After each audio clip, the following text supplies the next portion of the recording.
জানাজার মাঝে দাঁড়াইছে প্রায় 500 লোক জানাজার মাঝে দাঁড়ায় রয়েছে, জানাজা দেয় না। কি জন্য? এই ডুবুরি কন্ট্রাক্টর আনো, উনি দাবি না চাললে জানাজা দেওয়া সম্ভব না। আমার শরীরে লুম্বা দাঁড়ায় গেছে, আল্লাহর মাল আল্লাহ নিয়ে গেছে, আমার তো কোনো দাবি নাই। আমি তার 9 দিনের অনুষ্ঠানের জন্য এই 3000 টাকা মার হাতে আপনারা পৌঁছাই দিবেন।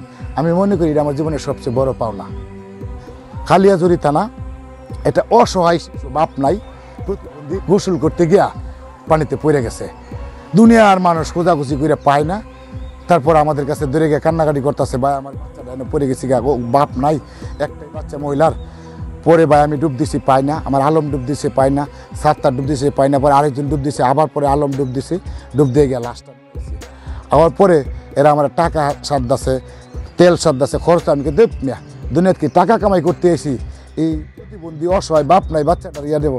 আমার সবচেয়ে বেশি, আমার জীবনে সবচেয়ে বেশি মজা লাগছে, আমরা তো শেষ উদ্ধার করে দিয়ে দিছি।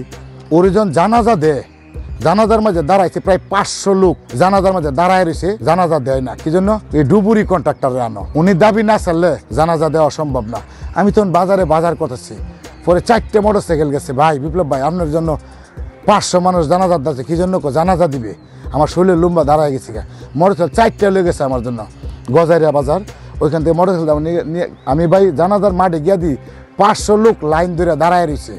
তারপর আমার সামনে নিয়ে মাইকটা দিল, বা উদ্ধার করছেন, কোনো খরচ দিচ্ছে না, আপনার কোনো দাবি দেওয়া আছে?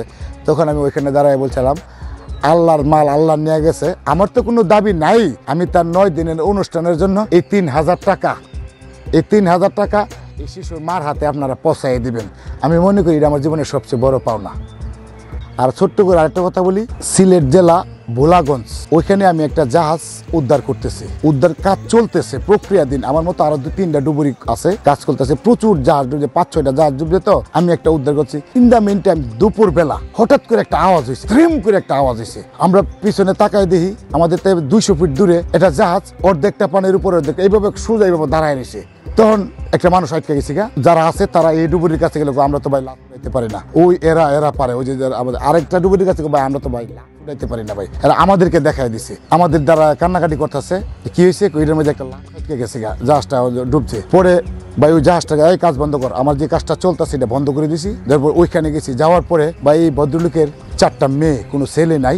মেয়েটির কান্নাকাটি দেখে আমার নিজের অন্তরে আত্মা কাঁপে উঠছে। তৎক্ষণাৎ কাজ বন্ধ করে, তখন দেখবেন আমার ইউটিউব চ্যানেলে বা বিভিন্ন জায়গায় দেখবেন এরিয়া আছে।